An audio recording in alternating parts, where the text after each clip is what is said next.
और कर्म के आधार पर मुझे उपयुक्त लग रहा है कि यह सबके चित्त को अपनी ओर आकृष्ट करने वाला होगा। कर्षयतीति कृष्ण, जो सबके चित्त का मन का अपनी ओर खिंचाव करने वाला है, इसलिए इसका नाम होगा कृष्ण। बोले श्री कृष्णचंद्र भगवान की जय हो। मैया आपस में बोलती हैं कि ये कौन सा नाम हुआ, ये तो हमारे जीभ से बोलते ही नहीं बन रहा है। चलो बाबा ने रख दिया तो अच्छा है, लेकिन हम लोग तो अपने हिसाब से जो बोलने में थोड़ा सरल होगा ऐसा ही नाम रखेंगे। आपस में ये माता जी लोग बात कर रहे हैं, तब तक गर्गाचार्य बोलते हैं कि प्रागयम वसुदेवस्य, पहले तो ये बोलने वाले थे कि ये जो वसुदेव के पुत्र हैं, तब तक भगवान की नजर से नजर मिलती है और भगवान इशारों में ही मानो मना करते हैं कि नहीं, अरे रहस्य अभी नहीं खोलना है। तब तो उनके मुंह से निकलता है कि प्रागयम वसुदेवस्य, ये किसी जन्म में वसुदेव के भी पुत्र होंगे या हुए हैं, इसलिए इनका नाम वासुदेव भी होगा। वासुदेव इति श्रीमान विज्ञा संप्रचक्षते। गर्गाचार्य मुनि इस तरह से अपनी बात को बनाते हुए बताए कि इनका एक नाम तो कृष्ण, इस नाम से लोग इन्हें जानेंगे, लेकिन किसी जन्म में यह वसुदेव के भी पुत्र होंगे, इसलिए यह वासुदेव कृष्ण के नाम से जाने जाएंगे। वासुदेव और कृष्ण कन्हाई, इनके नाम अपर बहुराई। तो मैया कहती हैं कि चलो किसी जन्म में रहे होंगे या होंगे वो ठीक है, इस जन्म में तो ये हमारे ही बालक है ना। गर्गाचार्य कहते हैं बिल्कुल मैया, ये तो आपके ही बालक हैं। तो बोले ठीक है, अब हमें इसके आगे पीछे की ज्यादा जानकारी लेनी है नहीं। अब महाराज जी को उन लोगों ने प्रणाम किया और जो कुछ भी उनके पास में दान दक्षिणा थी उन्हें दिया, और मैया लोग बालकों को लेकर चली गई। अब बोली कि बाबा आपने जो नाम रखा है ठीक है, सर्टिफिकेट के लिए ये नाम अच्छा रहेगा, लेकिन हम लोग तो प्यार से बुलाएंगे, इसको बुलाएंगे कनुआ और इसको बुलाएंगे बलुआ। आपने बलराम रखा है, इसको बलुआ शॉर्टकट में, और कृष्ण को कनुआ। देखिए जीभ में जरा सा भी तकलीफ नहीं हो रहा है बोलते हैं, तो हम लोग तो यही नाम रखेंगे। बाकी आपने जो नाम रखा है वो सर्टिफिकेट वाला नाम ठीक है। इस तरह से आपस में बात करते हुए मैया लोग महल के अंदर चली जाती हैं, और नामकरण के बाद उस दिव्य छटा का हृदयंगम करते हुए गर्गाचार्य मुनि भी अब अपने आश्रम की ओर निकल पड़े। कालेन व्रजताल्पेन गोकुले राम केशव अजानुभ्यां सह पाणिभ्यां रिंगमाणौ विजहरतुः। कालेन व्रजताल्पेन, समय धीरे धीरे व्यतीत हो रहा है, और अब भगवान अपने घुटने पर तेजी से चलने लग गए हैं। जानुभ्याम सह पाणिभ्याम, घुटना पाणिभ्याम मतलब हाथ, इन दोनों के सहारे रिंगमाणौ विजहरतुः, अब यह चलना प्रारंभ कर दिए हैं।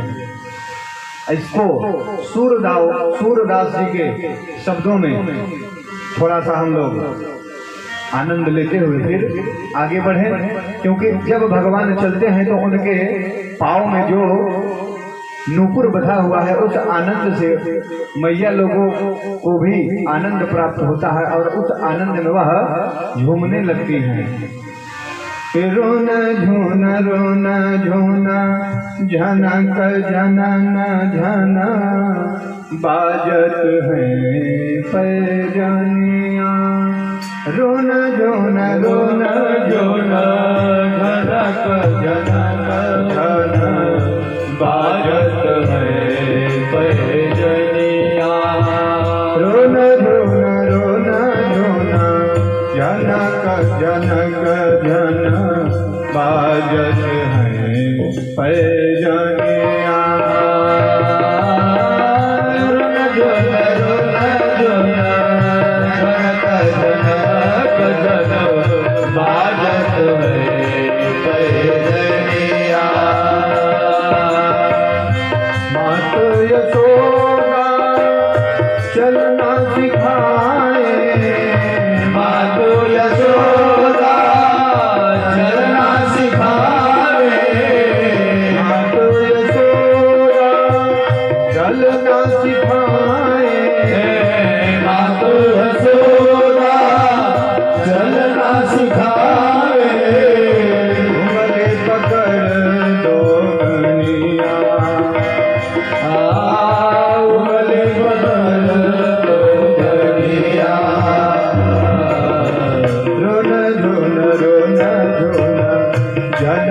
जनक जन बाजत हैं पैजनिया।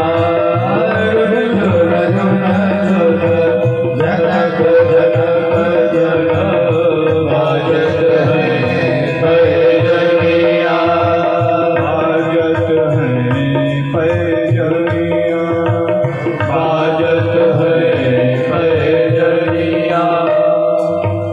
इस तरह से भगवान के चाल के साथ में जो ध्वनि उत्पन्न होती है, उस ध्वनि की तरंग में माता जी के हृदय में भी आनंद की लहरें उठ रही है। उस आनंद में वह आनंदित हो रही है। कभी कभी भगवान अब चलते चलते गौशाला में प्रवेश कर जाते हैं और पूरे शरीर में उनके गोबर लग जाता है। मैया उठा करके उनको साफ सुथरा करती हैं, फिर से श्रृंगार करती हैं, सजा बजा के तैयार कर देती हैं। यही है माँ का मातृत्व। और ये सौभाग्य जो है यशोदा मैया को प्राप्त हुआ कि पंकाभिषिक्त सकला वयवं विलोक्यं दामोदरं वदति को भवसाद यशोदा त्वं सुकरोसि गतजन्मनि पूतनारे इत्युक्ते तस्मितमुखोऽवतु नो मुना मुरारे। इस तरह से मैया उन्हें जब नहलाती धुलाती हैं तो कहती हैं कि तो पूर्व जन्म का शुक्र है क्या। तो भगवान भी कहते हैं कि मैया ने कितना अच्छा मुझे पहचान लिया है। आखिर बराह अवतार भगवान का शुक्र का ही तो है। और भगवान जब धूल मिट्टी में सन जाते हैं तो और भी मनमोहक लगते हैं। उनके इस रूप छटा को रसखान ने कितना अच्छा देखा कि धूले भरे अति शोभित श्याम जुटते गाने तेरा सुंदर चोली। धूले भरे अति शोभित श्याम जुटते गाने तेरा सुंदर चोली। धूले भरे अति खेलत श्याम जुटते गाने सुंदर ज्योति। खेलता खाता फिरे अंगना पद। खेलता खाता फिरे अंगना पद। खेलता खाता फिरे अंगना पद। खेलता खाता फिरे अंगना पद। पैजनी बाजत फेरी कचोटे बाजबी को रस खाने बिलोकत बारिश काम कलाने बिकोटी। बाजबी को रस खाने बिलोकत बारिश काम कलाने बिकोटी। नाग के भाग का हाथ ही हर हाथ सोलई गयो माखन रोटी। नाग के भाग का हाथ ही हरे हाथ सोलई गयो माखन रोटी। नाग के भाग का हाथ ही हरे हाथ सोलई गयो माखन रोटी। सूरदास रसखान जी इस स्वरूप का वर्णन करते हैं और सुखदेव जी बताते हैं कि परीक्षित अपने उस ब्रह्म का दर्शन कर लीजिए कि जो पूरे संसार का पेट भरने वाले हैं। आज उनके हाथ से एक कागा कौवा रोटी छीन के भाग रहा है तो उसके लिए वह रो रहे हैं। ऐसे ब्रह्म का दर्शन आपने कभी नहीं किया होगा। ध्यान से उस रूप छवि का दर्शन कर लीजिए। परीक्षित जी भी उस छटा का दर्शन अपने हृदय पटल पर करते हुए आनंदित हो रहे हैं। भगवान भी धीरे धीरे बड़े हो रहे हैं तो उनको लगता है कि अब अपने आसपास के हमारे जो भी प्रेमी जन हैं उनके मन के मनोरथ को भी पूर्ण किया जाए। ये जो ब्रज मामाएं हैं इनकी चाह यही है कि यह हमारे साथ क्रीड़ा करें, हमारे रूप छटा का दर्शन करें, हम इनके साथ में कुछ क्रियाकलाप करें। तो इसके लिए किया क्या जाए। तब भगवान अपने उम्र के ग्वाल वालों को अपने पास में बुलाते हैं और बोलते हैं कि अब हम लोग एक खेल शुरू करेंगे। बच्चों ने कहा कि बड़ा अच्छा है भैया, खेल खेलना तो बड़ी अच्छी बात है, चलो हम भी खेलेंगे। तो लाला कौन सा खेल खेलना है? भगवान कहते हैं कि चोरी करने वाला खेल खेलना है। बच्चे कहते हैं वाह भैया, आज तक ऐसा खेल तो हम लोगों ने कभी नहीं सुना। चोरी करने वाला खेल ये तो हम लोग नहीं खेल पाएंगे। तब भगवान कहते करे हम लोगों को रुपए पैसे की चोरी थोड़ी करनी है, अरे हम लोग तो माखन मिश्री की चोरी करेंगे। तो बच्चों ने कहा कि तेरे घर में ऐसी कोई कमी तो है नहीं, 9 लाख गायें नंद बाबा के पास में है, दूध दही माखन के भंडार तेरे यहाँ पड़े हैं, तो तू इसका चोरी करेगा, ये भी सुनने में अच्छा नहीं लगता। तो भगवान कहते हैं कि ऐसी बात नहीं है, हमारे यहाँ तो उपलब्ध है, हमारे यहाँ कोई कमी नहीं है। लेकिन ये जो मधुमंगल और श्रीदामा लोगों को देखो, जब देखो दुबले पतले 1.5 हड्डी के दिखते हैं, और जब इनसे पूछो कि खाते पीते नहीं हो क्या, तो ये लोग कहते हैं कि भैया घर में दूध दही माखन मिश्री होता तो बहुत है, लेकिन उठा करके सब मैया मथुरा में बेच आती हैं। भगवान ने कहा ये बात ठीक नहीं है कि गैया चराएं ब्रज के ग्वाला और माखन मिश्री खावे मथुरा के लाला, ये अच्छा नहीं है। सेवा हम लोग कर रहे हैं तो उसका फल भी तो हमें मिलना चाहिए। और अगर हम लोग माखन मिश्री नहीं खाएंगे, दूध दही नहीं खाएंगे और मथुरा वाले ही खाते रहेंगे, वो लोग तो पहलवान हो जाएंगे और हम लोग हो जाएंगे कमजोर। इसलिए हम लोगों को ये खेल अवश्य खेलना चाहिए। तो बालकों ने कहा चलो ठीक है, तो शुरुआत कैसे की जाए? तो भगवान ने कहा अपने अपने घर से शुरुआत करेंगे। उन्होंने कहा कि बड़ी अच्छी बात बताई, घर से ही शुरुआत करेंगे। बोले हाँ, शुरुआत तो घर से ही ना होती है। वैसे जो नामी चोर भी रहते हैं ना, वो कभी न कभी अपने घर से ही चोरी करना प्रारंभ करते हैं। जो गाली देने वाले लोग होते हैं ना, वो पहले अपने घर पर अपने माता पिता को ही गाली देते हैं, तब समाज में गाली देने लगते हैं। तो कहने का मतलब है कोई भी गुण जो बालक के अंदर विकसित होता है, उसका जो जड़ है, उसकी जो नींव है, वह अपने घर से ही लेकर निकलता है। इसीलिए वह अच्छा कर्म करता है। तब भी लोग कहते हैं कि वाह, इसके यहाँ इसने जन्म लिया होगा, धन्य है इसकी माता पिता जिन्होंने इसे जन्म दिया होगा। और जो कुख्यात होते हैं और जो समाज में अराजकता फैलाते हैं, परेशान करते हैं, तो उनके माता पिता को ही पहले गाली दी जाती है कि पता नहीं कौन से पापी जन थे, कौन से ऐसे लोग रहे हैं जो ऐसे आतंकवादी पुत्र को जन्म दिए हैं। तो भगवान भी कह रहे हैं पहले शुरुआत घर से ही होती है। ये समझना है कि शुरुआत घर से ही होती है।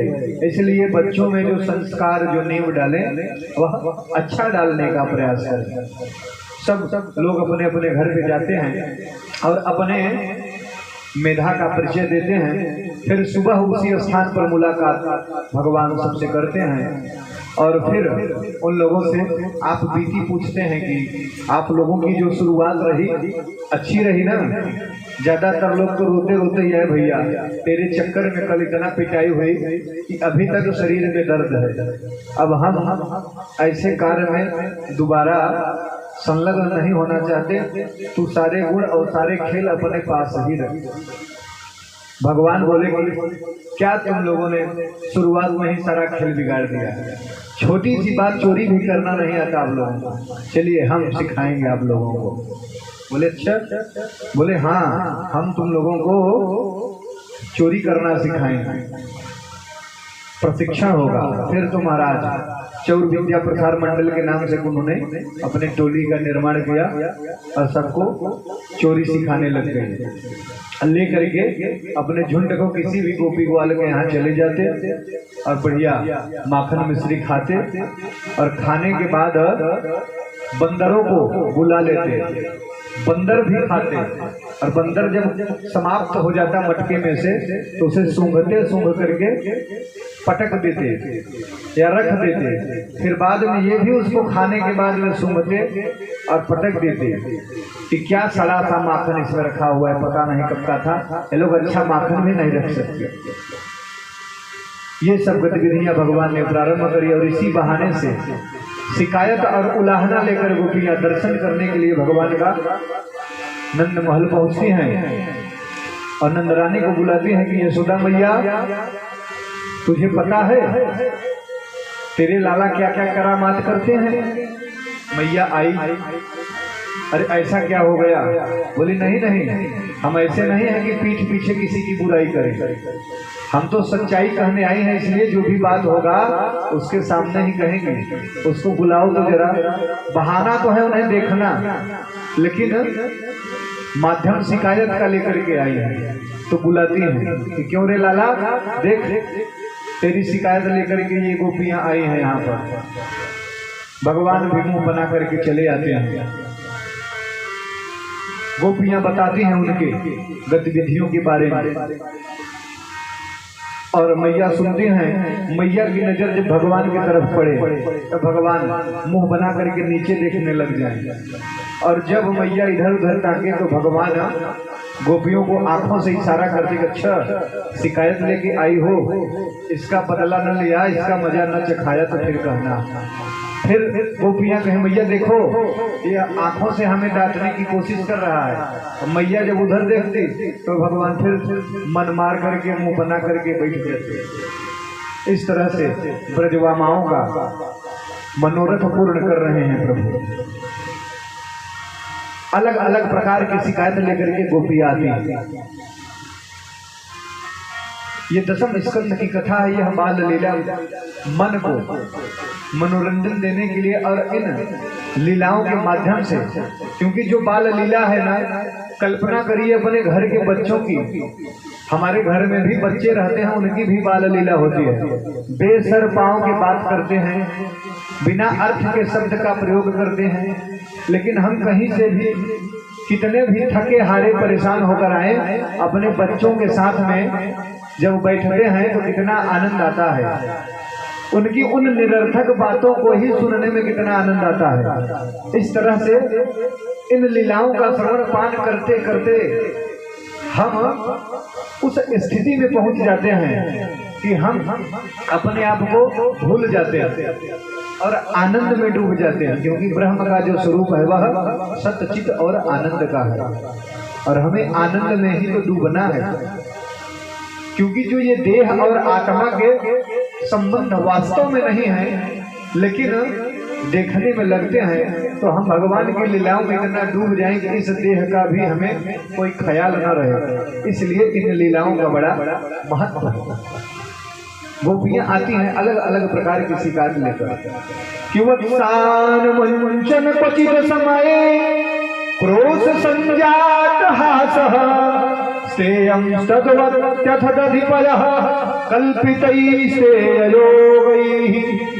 मर्कान् भोक्षन् विभजति सचेन्नाथ भाण्डं विनत्ति अद्रव्यालाभे सगृहुपितो यातु पक्रोऽस्यतोका।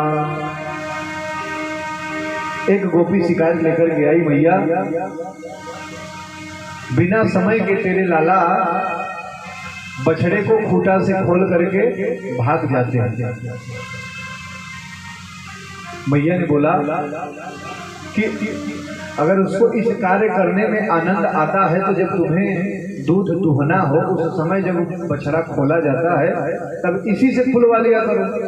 बोली मैया ऐसी बात नहीं कि हमने ऐसा प्रयास नहीं किया, हमने ऐसा प्रयास भी किया। जब गाय दुहने का समय होता है, अरे दिखता है तो हम बुलाते हैं कि लाला तनिक बछड़े को खूंटे से खोल दो, तो क्या कहता है जानते हैं मैया? कहता है कि तुमने क्या मुझे बना नौकर रखा है? जब हम इससे कहते हैं करने के लिए तो ये कहता नहीं, कहता कि हम तुम्हारे नौकर थोड़ी हैं जो तुम्हारे काम करेंगे। क्या तुम्हारे देह में बल नहीं रहा? तुम्हारे हाथ पैर काम नहीं कर रहे हैं जो तुम स्वयं से काम नहीं कर सकती? इस तरह से डांटता है, उलाहना देता है और चला जाता है, लेकिन जब समय नहीं रहता तो खोल करके भाग जाता है। दूसरी गोपी कहती है कि मैया ऐसी तरह से हम भी परेशान हैं और हम इसके लिए कोई उपाय करना चाहें, कोई उपाय सूझता नहीं। ये शरारत आकर के कन्हैया करके रोज चला जाता है। तो मैया ने कहा देखो तुम लोग मेरी चिंता बिल्कुल मत करना, अब एक बार तेजी से इनको डांट लगा देना, मेरी तरफ से कोई समस्या नहीं होगी। मैं आप लोगों से लड़ाई झगड़ा नहीं करूंगी कि क्यों मेरे बेटे को आप लोगों ने डांट दिया। आप लोगों को पूरा छूट है, तेजी से डांटना, एक बार डर जाएगा तो आप लोगों को परेशान नहीं करेगा। दूसरी गोपी कही कि मैया हम लोगों ने ऐसा भी प्रयास किया, इसे डांटने का भी प्रयास किया, हम लोग जितना ज्यादा क्रोधित होने का अभिनय करती हैं कि हम बहुत ज्यादा क्रोधी हैं, और हम जितना क्रोध करते हैं उतना ही तेजी से उस समय ये खिलखिलाकर हंसने लग जाते हैं, और जब ये खिलखिला के हंसने लग जाते हैं तो हम लोगों के सारे क्रोध आप ही शांत हो जाते हैं। तो मैया ने कहा देखो किसी को प्यार दुलार करना हो, जैसे बच्चों को अपने पास में ज्यादा समय रखना हो तो कुछ खाद्य पदार्थ का उन्हें लालच दिया जाए, टॉफी, चॉकलेट, बिस्किट, मिठाई खिलाते रहो, देते रहो, तो बच्चे थोड़ा सा आपके साथ में घुल मिल जाते हैं। तो मैया ने भी कहा कि आप लोगों के यहाँ अगर ये जाए तो कुछ माखन मिश्री से खिला पिला दिया करो आप लोग, तो आप लोगों को परेशान नहीं करेंगे। बोली मैया तू जितने भी उपाय बता रही है एक बाकी ना रखी, हम लोगों ने कुछ भी बकाया नहीं रहा। एक दिन ताजा ताजा दही मथने के बाद उसमें से मक्खन निकाल करके मैं मटके में रखने जा ही रही थी, ये हमको दिख गए। हमने बुलाया कि लाला आओ ताजा ताजा मक्खन है खा लो। तो जानती हो क्या कहता है कि मुझे भिखमंगा समझ रखा है क्या? तुम्हें क्या लगता है कि तुम्हारे यहाँ ही माखन मिश्री होती है? अरे मेरे बाबा के पास तो इतनी गाय हैं कि तुम सबको रोज तुमसे ज्यादा 10-10 गुना सबके यहाँ पहुँचाए जाए। भिखमंगा समझती है। इस तरह से कह करके और खाते नहीं है, भाग जाते हैं। और वही जब कोई न दिखे तो महाराज आकर के जो उतापात करते हैं। मैया ने कहा यह बात है तो छीके पर आप लोग क्यों नहीं उसको टांग कर रखते हैं? बोली मैया अब तू रहने ही दे, क्योंकि जो उपाय तुझे सूझ रहे हैं ना वो हमारे मन में पहले ही आ गया, वहां भी हमने रखा। लेकिन इन लोगों की ट्रेनिंग इतना अच्छा हुआ है, प्रशिक्षण इन्होंने बढ़िया लिया है कि जो मोटे तगड़े बच्चे हैं उनको नीचे, थोड़ा सा उनसे जो कमजोर वाले हैं उनके ऊपर, और सबसे ऊपर महाराज श्री विराजमान होकर के मटकी आसानी से उतार लेते हैं, वहीं पर खाते हैं और खाली पात्र को वहीं से फेंक देते हैं। बच्चों को भी खिलाते हैं, कुछ और बच जाए तो बंदरों को भी खिलाते हैं, और तोड़ फोड़ मचा करके भाग जावे। और खाए तो खाए, बाद में मुंह बना करके यहाँ तक बुराई भी करते हैं कि सड़ा सड़ा माखन रखा था यहाँ पर। अच्छा खाने को कहीं नहीं दिख रहा है आजकल। ये लोग सुंदर वस्तुएं बेच देते हैं और सड़ा गला अपने यहाँ रखते हैं। इस तरह से खाने के बाद शिकायत अलग से करके चले जाते हैं। मैया ने कहा कि क्यों लाला ये सब शिकायत तेरी आ रही है, चोरी करना अच्छी बात नहीं बेटा। तो मैया कहेंगी आपको इन सब के ऊपर ज्यादा भरोसा है, मेरे ऊपर नहीं है। सब एकदम झूठी हैं, झूठ बोल रही है मैया। हम इस तरह के कारनामे बिल्कुल नहीं करते, हम तो एकदम सीधे साधे से रहने वाले हैं। लोग फालतू में हमें आकर के यहाँ पर फंसाना चाहते हैं। लेकिन तू भी बता, तुझको मेरे ऊपर भरोसा है कि इनके ऊपर? तो मैया कहते हैं लाला भरोसा तो तेरे ही ऊपर है, लेकिन फिर भी चोरी अच्छी बात नहीं। तो भगवान को भी लगता है कि भरोसा भी कर रही है और समझा भी रही है कैसा भरोसा है। धीरे धीरे समय निकल रहा है और भगवान ब्रजवामाओं के मनोरथ को इस तरह से माखन चोरी की लीला करके आगे बढ़ते हैं। तो अब उनके घर में जाते हैं जिनके घर में माखन मिश्री की कोई व्यवस्था नहीं। घर भर घूमे, चारों तरफ जब ढूंढ लेते हैं कहीं कुछ भी नहीं दिखाई देता है। एक गोपी शिकायत लेकर आई है कि मेरे यहाँ इस तरह की तो कोई समस्याएं नहीं हैं, लेकिन तुम्हारे लाला वहां भी पहुंच गए और जब इन्हें कोई खाने पीने की वस्तु ना दिखी तो कहते हैं कि ये घर है कि मरघट है, कुछ खाने पीने की कोई सामग्री ही नहीं दिख रही। और गुस्सा में मेरी बड़ी लड़की सोई हुई थी, उसके बाल मैया थोड़े लंबे हैं तो इस बालों को ही उस खाट के पाट में बांध करके और तेजी से उसके कान में हुआ करके भाग जाते हैं। और जब वह डर के मारे उठ जाती है और पीछे खाट में जब उसके बाल बंधे हैं वह देख पाती नहीं, तो उसे लगता है कि किसी ने उसे पकड़ लिया है, तेज तेज से चिल्लाने लगती है। और जब जाके वहां पर देखें तो देखने पर पता चला कि सबसे बढ़ के हौवा तो महाराज जी ही वहां पर बैठे हुए हैं। जब उनके बाल खुले और पता चला कि कोई दूसरा हौवा नहीं आया था, महाराज जी थे, तब जा करके उसके जान में जान आई। इस तरह से गोपियों के अनेक मनोरथों को, जो भी गोपी है कोई वंचित न रह जाए, सबके यहाँ बारी बारी से प्रभु अपने गोप ग्वालों के साथ में पधारते हैं और उनके मनोरथ को पूर्ण करते हैं। और गोपियां मन ही मन ये कामना भी करती रहती हैं, क्या कि मांगा है मैंने श्याम से वरदान एक ही, तेरी कृपा बनी रहे जब तक है जिंदगी। मांगा है श्याम से वरदान एक ही, तेरी कृपा बनी रहे जब तक है जिंदगी। मांगा है मैंने श्याम से वरदान एक ही, हो वरदान एक ही, तेरी कृपा बनी रहे जब तक है जिंदगी। मांगा है श्याम से वरदान एक ही, तेरी कृपा बनी रहे जब तक है जिंदगी।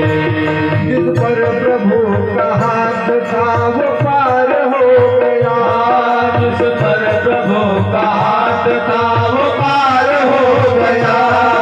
कभी शरण में आया उद्धार हो गया, जो भी शरण में आया उद्धार हो गया। जिस पर प्रभु का हाथ था वो पार हो गया, जिस पर प्रभु का हाथ था वो पार हो गया। कभी शरण में आया उद्धार हो गया, जो भी शरण में आया उद्धार हो गया। जो भी शरण में आया उद्धार हो गया। जिसका भरोसा श्याम पर हुआ कभी नहीं, जिसका भरोसा श्याम पर हुआ कभी नहीं, तेरी कृपा बनी रहे जब तक है जिंदगी। तेरी कृपा बनी रहे जब तक है जिंदगी।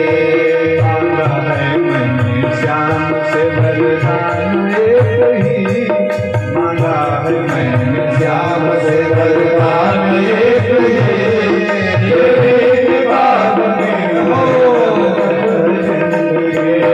तेरी कृपा बनी रहे जब तक है जिंदगी।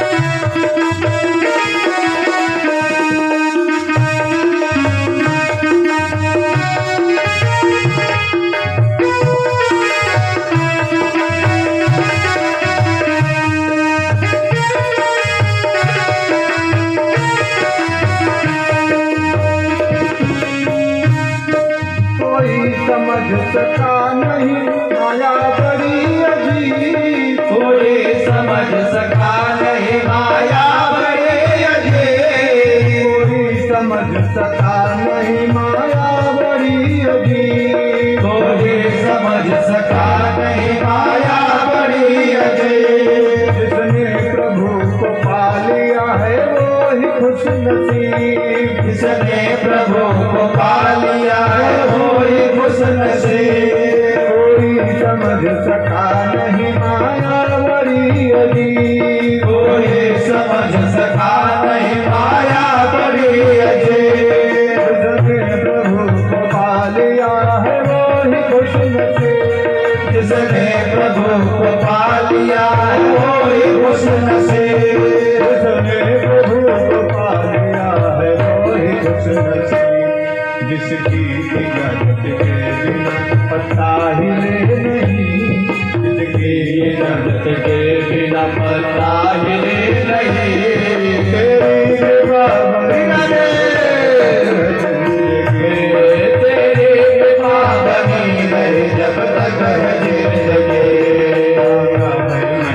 श्याम से वरदान एक ही मांगा है मैंने, श्याम से वरदान एक ही।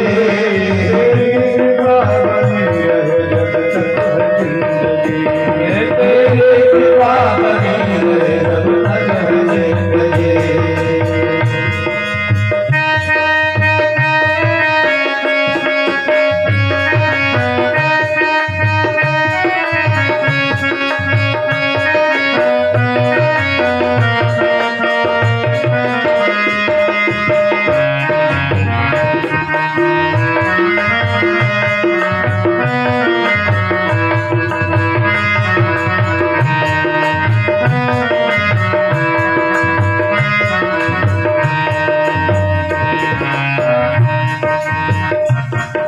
ऐसे दयाल श्याम से रिश्ता बनाइए, ऐसे दयाल श्याम से रिश्ता बनाइए।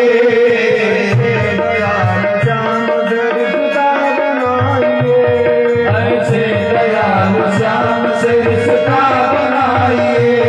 मिलता रहेगा आपको जो कुछ भी चाहिए, मिलता रहेगा आपको जो कुछ भी चाहिए। मिलता रहेगा आपको जो कुछ भी चाहिए। मिलता रहेगा आपको जो कुछ भी चाहिए। ऐसा करिश्मा होगा जो हुआ कभी नहीं, ऐसा करिश्मा होगा जो हुआ कभी नहीं। तेरी कृपा बनी रहे जब तक है जिंदगी। तेरी कृपा बनी रहे जब तक है जिंदगी। मैंने श्याम से वरदान एक ही मांगा है मैंने श्याम से वरदान एक ही। तेरी कृपा बनी रहे जब तक है जिंदगी। तेरी कृपा बनी रहे जब तक है जिंदगी। तेरी कृपा बनी रहे जब तक है जिंदगी। तेरी कृपा बनी रहे जब तक है जिंदगी।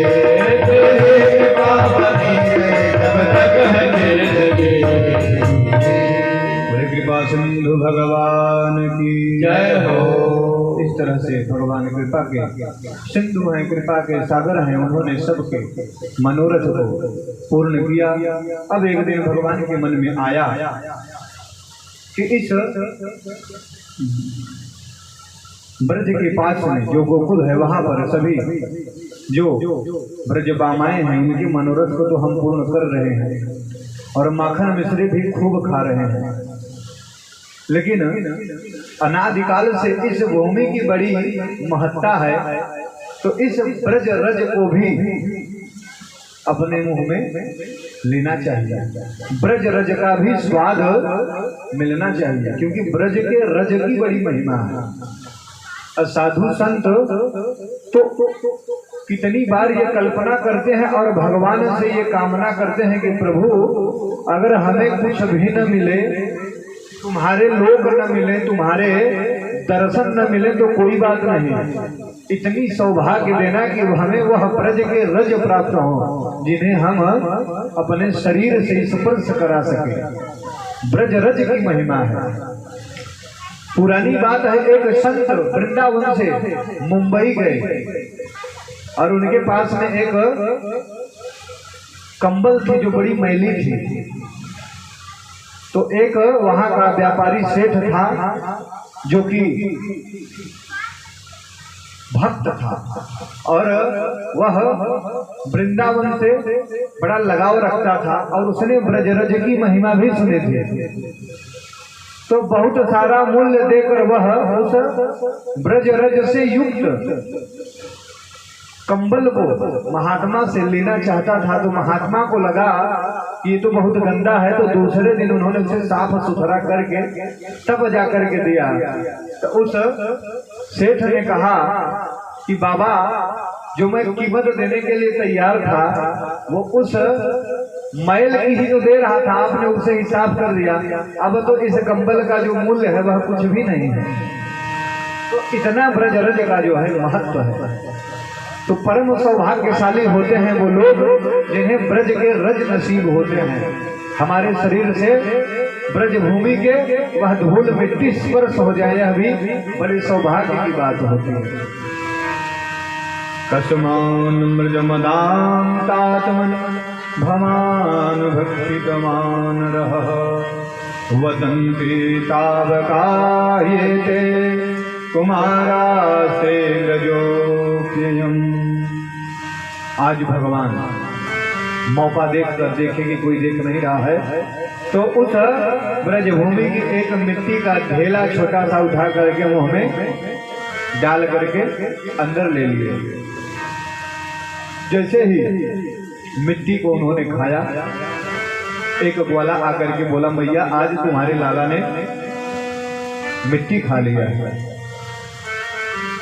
मैया को लगा, अरे अभी तक तो माखन मिश्री खा रहा था तो ठीक था, खाने पीने की चीज थी, तो मुझे लग रहा था कोई बात नहीं, और आज ये मिट्टी भी खाने लगा। अब अगर इसे रोका नहीं गया तो ये पुड़िया भी खाने लगेगा, फिर न जाने क्या क्या खाने लग जाए, इसलिए इसे रोकना चाहिए। थोड़ा क्रोध का दिखावा करते हुए मैया आती हैं, क्यों रे लाला, आज तूने मिट्टी खाए हैं? अब भगवान कहते हैं, करीम माँ ऐसी कोई बात नहीं है, मैं भला मिट्टी क्यों खाऊंगा? ये लोग सब हमेशा झूठ बोल करके मुझे पिटवाना चाहते हैं, और तू इन सब की बातों में आ जाती है, मेरी बात का भरोसा करती नहीं। अरे मैं मिट्टी क्यों खाऊंगा? मैंने मिट्टी नहीं खाया। ना हम भक्षितवान सर्वे मिथ्याभिशंसिनः यदि सत्य गिरस्तरहि समक्षम पश्य मे मुखम। ना हम भक्षितम, हे अम्ब, अहम न भक्षितवान, मैंने नहीं खाया है। मिथ्याभिशंसिनः, ये सब लोग जो है झूठ बोल रहे हैं। यदि सत्य गिरस्तरहि, अगर तुम्हें सच जानना है, तरहि तो समक्षम पश्य मे मुखम, तुम मेरा मुंह खुलवाकर देख सकती हो। मैया को लगा हाँ ये बात तो सही है, सत्य का परीक्षण हो जाए तो जो भी सही चीजें रहती हैं वह उद्घटित हो जाती हैं और कोई भी भ्रम नहीं रहता। तो भगवान ने मुंह खोल के मैया को दिखाया, और मैया मुंह में देख रही हैं कि किम स्वप्न एकदुत देव माया किम वा मदीयो बत बुद्धिमोह अथोवमुस्यैव ममार्भकस्य यः कश्चन उत्पत्तिक आत्मयोगः। उन्होंने क्या देखा कि मुंह में मिट्टी तो छोड़िए, पहाड़ दिख रहे हैं, नदियां, झरने, पेड़ पौधे, पूरा ब्रह्मांड, सूर्य, चंद्रमा, तारामंडल, सब कुछ दिखाई दे रहा है मैया को। अब तो ये सब देख करके मैया घबरा गई, थर थर कांप गई माता जी। अब उन्हें मिट्टी का सुध ही नहीं रहा। तो संत जन कहते हैं भगवान ने ये लीला क्यों किया? क्योंकि वह बताना चाहते हैं कि माता जी आप जिस मिट्टी के लिए परेशान हैं, उनके जो बड़े बड़े स्रोत हैं ना, उनका पोषण यही होता है। मानो ये समझ रहे हैं कि जब हम आपका दुग्ध पान करते हैं ना, तो पूरा संसार उससे पोषित होता है, पोषित होता है। माता जी भी घबरा गई। मैया पूछे, मैया मिट्टी दिख रही है क्या? माता जी कहती है, भैया मिट्टी की छोड़, तेरे मुंह में न जाने क्या क्या दिख रहा है, मुझे तो समझ में ही नहीं आ रहा है ये सब कहाँ से दिख रहा है, क्या दिख रहा है। फिर अपने उस मोहनी ऊर्जा को भगवान शांत करते हैं, फिर मैया को वो सब चीजें विस्मृत हो जाती हैं। धीरे धीरे समय बीत रहा है और इन सब लीलाओं को देख करके परीक्षित जी के मन में एक बात याद आती है। सुखदेव जी से कहते हैं कि बाबा, एक प्रश्न मेरे मन में बार बार उठ रहा है कि भगवान जन्म तो लिए वसुदेव और देवकी के, भगवान वसुदेव देवकी के यहाँ जन्म लिए, लेकिन इन यशोदा और नंद के कितने बड़े सौभाग्य थे कि इनके यहाँ इनका पैदा होने के बाद से ही पूरा समझ व्यतीत हो रहा है और वह परम सौभाग्य यशोदा मैया को प्राप्त हो रहा है कि जिससे पूरे ब्रह्मांड को ऊर्जा मिलती है, जो पूरे ब्रह्मांड का पोषक है वह यशोदा मैया का दुग्ध पान करने का, वह यशोदा मैया का दुग्ध पान कर रहा है और उसका सौभाग्य यशोदा को मिल रहा है। तो सुखदेव जी कहते हैं कि परीक्षित, ये लोग पूर्व जन्म में नंद और यशोदा अपने पूर्व जन्म में द्रोण और धरा नाम के वसु थे और भगवान के अनन्य भक्त थे। भक्ति के अलावा इनके मन में कोई भी भाव कभी उठता ही न था, लेकिन अपने कर्मों के प्रारब्ध के कारण ये बहुत धनवान नहीं थे, निर्धन थे। भक्ति तो बहुत करना चाहते और करते भी थे, जहां तक हो सकता था वहां तक पूरा करते थे, लेकिन धन का अभाव था। इनकी भक्ति का परीक्षण करने के लिए एक बार नारायण और ब्रह्मा जी पिता पुत्र बन करके इनके यहाँ पर पधारते हैं। इनके घर पर जाने के बाद वह लोग इच्छा करते हैं कि हम लोगों को बड़ी जोर की भूख लगी है, अगर आपके यहाँ भोजन की व्यवस्था हो जाए तो हम लोग इस क्षुधा के पीड़ा से दूर हो जाएं, फिर हम आगे बढ़ेंगे। इनके घर में खाने के एक भी दाने नहीं, लेकिन घर पर कोई अतिथि आया है और स्वयं से भोजन मांग रहा है तो उसे खाली हाथ भेजना भी अच्छा नहीं है। तो द्रोण की पत्नी धरा अपने पास में ही एक लाला के यहाँ, जिसने दुकान रखा है, लोगों को सामान देता है, खरीदने बेचने का कार्य है उसका, उसके यहाँ जाती है और निवेदन करती हैं कि लाला, कुछ अनाज की आवश्यकता थी, हमारे यहाँ पर दो अतिथि पधारे हैं, उनको भोजन कराना है। तो लाला कहता है कि हमारा तो भाई दुकान ही है, जो चाहिए ले जाओ, लेकिन हमको उसके बदले में जो भी मूल्य होता है वह दे के जाओ। धरा कहती हैं कि इस समय तो हमारे पास कोई भी मूल्य देने के लिए है नहीं, हम इस मूल्य को बाद में चुका देंगे। तो लाला उपहास करता है कि कहां से चुका देंगी, कौन सा व्यापार करते हैं आपके पति द्रोण जी कि आपके यहाँ पैसा आने वाला है? आपका तो कोई संतान भी नहीं है कि बाहर कमाने गया होगा वो पैसा भेजेगा, आप दे देंगे। बोली लाला,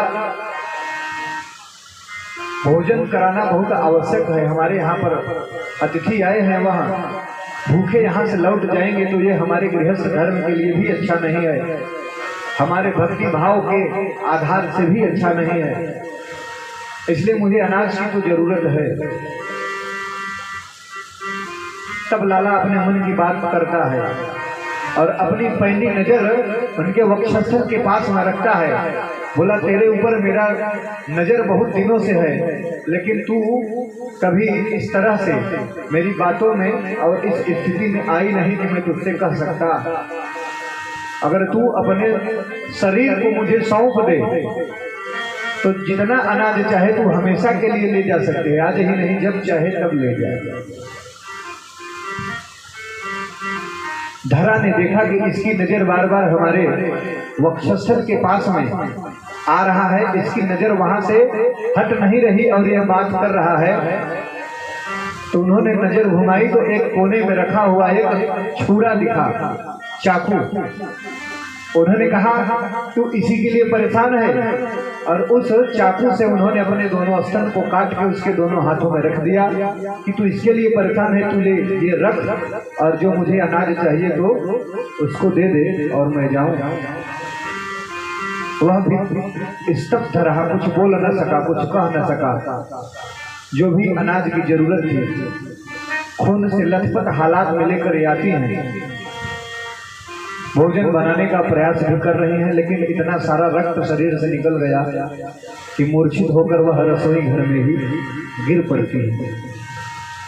और काफी देर से भोजन के लिए बैठे वहां पर पिता पुत्र के रूप में नारायण और ब्रह्मा जब देखे कि कुछ भी आहट नहीं मिल रही है तो वह रसोई में नजर डालते हैं, इन्हें मूर्छित अवस्था में देखते हैं तो अपने करुणामय हाथों से उन्हें उठाना चाहते हैं, और भगवान के स्पर्श से ही वह पुनः स्वस्थ हो जाती है। बोले भैया हमारे भोजन के कारण तुझे इतना कष्ट भोगना पड़ा, हम तुझे कुछ देना चाहते हैं। उन्होंने दर्शन दिया, अपने वास्तविक रूप में आकर के भगवान ने चतुर्भुज रूप में दर्शन दिया। ब्रह्मा जी ने भी अपने चतुर्मुख रूप से दर्शन दिया और बोले कि हम तेरी भक्ति से अत्यंत प्रसन्न हैं, और तुझे क्या चाहिए बोल, मैं तुझे कुछ देना चाहता हूँ। बड़े ही प्रेम से उन्होंने हाथ जोड़े और बोले कि प्रभु आप लोगों के दर्शन मिल जाने के बाद मन में कामना क्या बची कि अब हमें और क्या चाहिए। भगवान अंतर्यामी थे, उन्होंने उनके मन के भावों को पढ़ा कि तेरी भक्ति को मैं जानता हूं और तू बड़े वात्सल्य भाव से मेरा भजन करती थी, और आज तूने अपने भक्ति का जो परीक्षा दिया है यहाँ पर, इसलिए तुझे हमारे अनन्य भाव में समाहित होने से तो कोई रोक नहीं सकता, लेकिन तुझे हम वह भी सौभाग्य देंगे जिसके लिए तू हमेशा अर्चन करती थी, वंदन करती थी। जा मैया, अब जब तेरा देह छूटेगा तो दूसरे जन्म में मैं स्वयं तेरा स्तनपान करने के लिए आऊंगा। इस तरह से सुखदेव जी बता रहे हैं कि जो नंद यशोदा हैं यह पूर्व जन्म के वसु थे, और इन्होंने इस तरह से भगवान की भक्ति में इतनी कठिनता पूर्वक परीक्षा दिया था, जिसका फल है कि आज पूरे संसार का भरण पोषण करने वाला ब्रह्म उनके स्तन को पान करने का सौभाग्य उन्हें प्रदान कर रहा है। बोले दीन बंधु भगवान की जय हो। एकदा गृहदासेषु यशोदानंद गेहिनी कर्मांतर नियुक्तासु निर्ममंथ स्वयं दधि। एक बार की बात है, घर की दासी गृहस्थी का सारा कार्य संपन्न कर दी है नंद के महल में, और मैया ने भी बालक को तैयार करके नहलाकर धुलाकर स्वच्छ सुंदर वस्त्र पहनाकर बालों को गूंथ कर आंखों में और माथे पे काजल का टीका दे करके उन्हें सुलाने के लिए पालने में सुला दी कि अब ये थोड़ी देर आराम कर ले, सो ले, तब तक मैं कुछ और कार्य को देख लूं।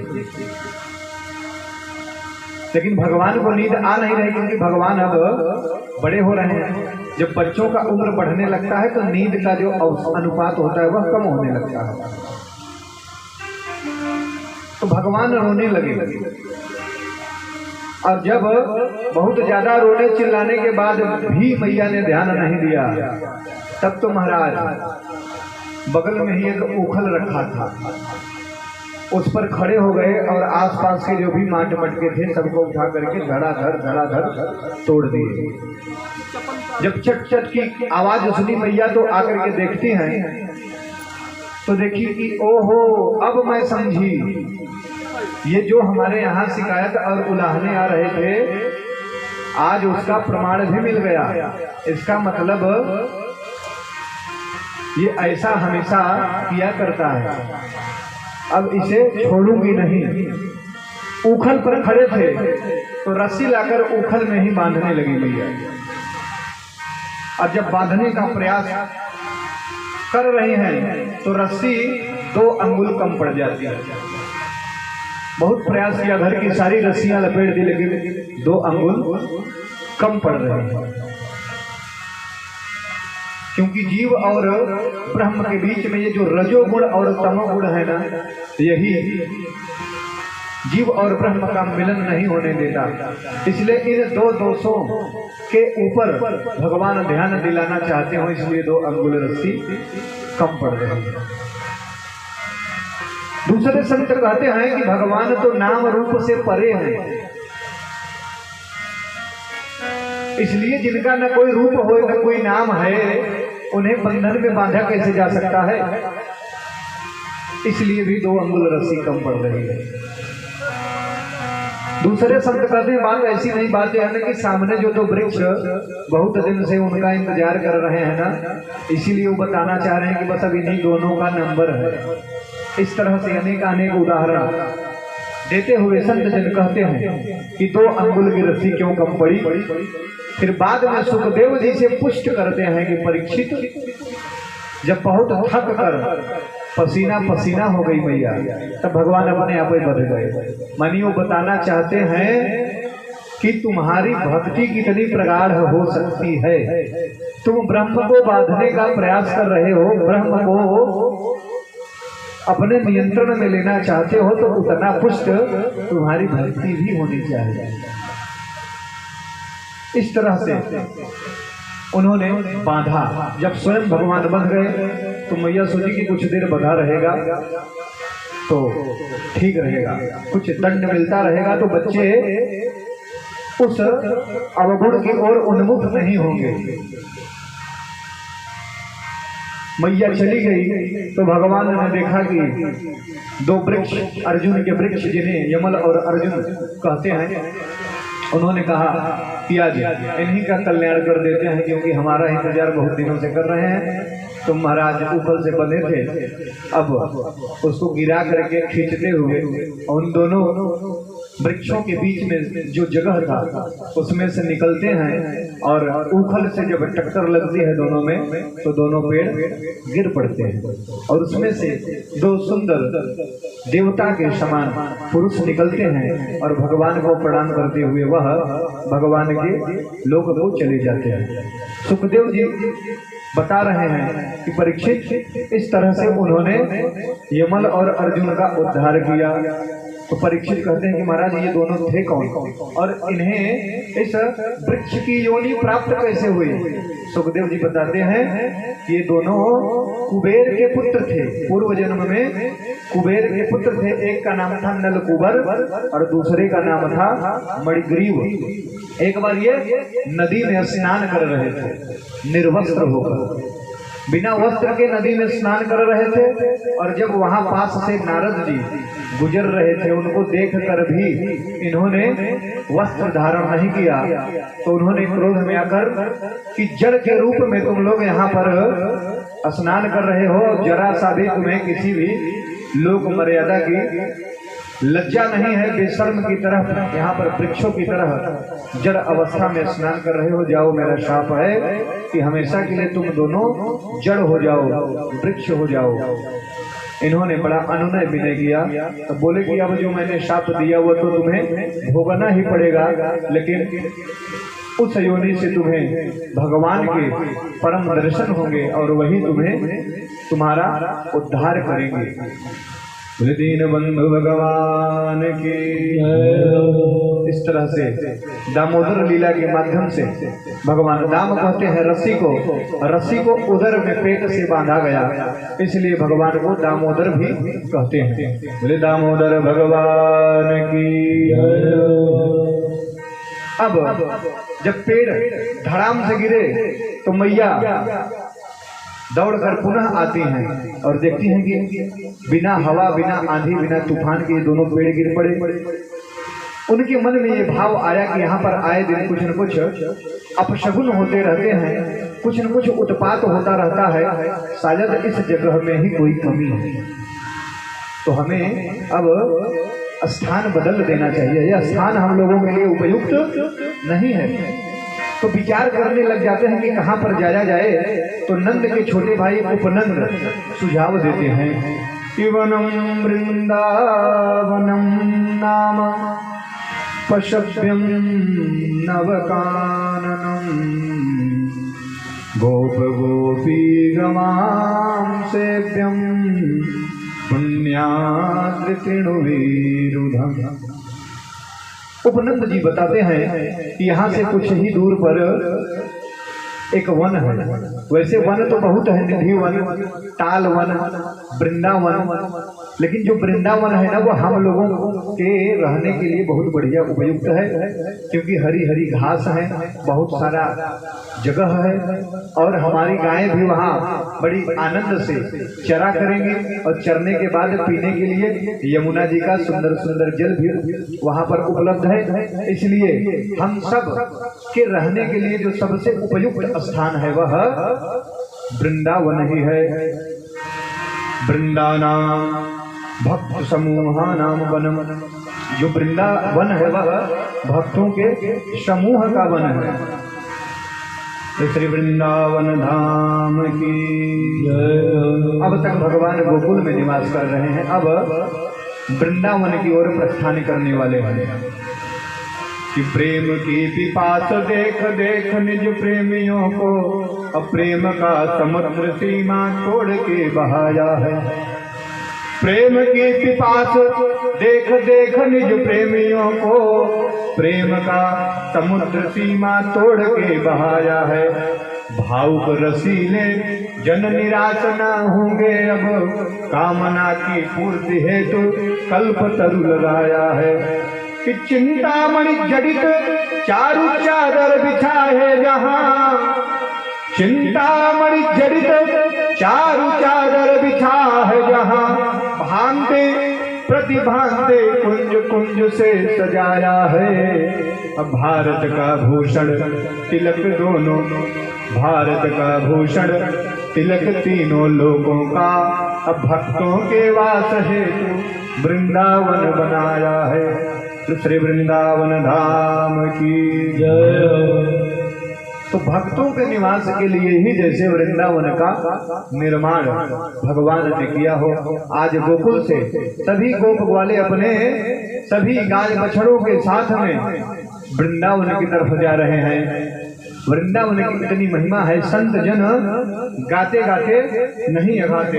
तो उस वृंदावन की महिमा का थोड़ा हम लोग भी गान कर लें, फिर भगवान की लीलाओं में वापस आते हैं। कि वृंदावन धाम अपार रखे जा राधे राधे, वृंदावन धाम अपार रखे जा राधे राधे, वृंदावन धाम अपार रखे जा राधे राधे, वृंदावन धाम अपार रखे जा राधे राधे, रखे जा राधे राधे, भजे जा राधे राधे, रखे जा राधे राधे, भजे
को भी दुर्लभ है, या व्रज की रज सुंदर है, वन को भी दुर्लभ है। ब्रज रज बीत चला जटे जा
भगवान की जय हो।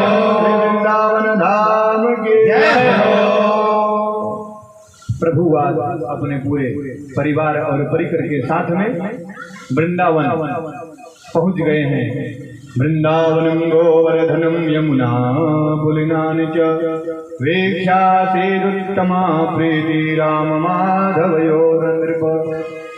राम, बलराम और माधव भगवान सबके साथ में वृंदावन गोकुल से आ गए हैं। इस समय भगवान की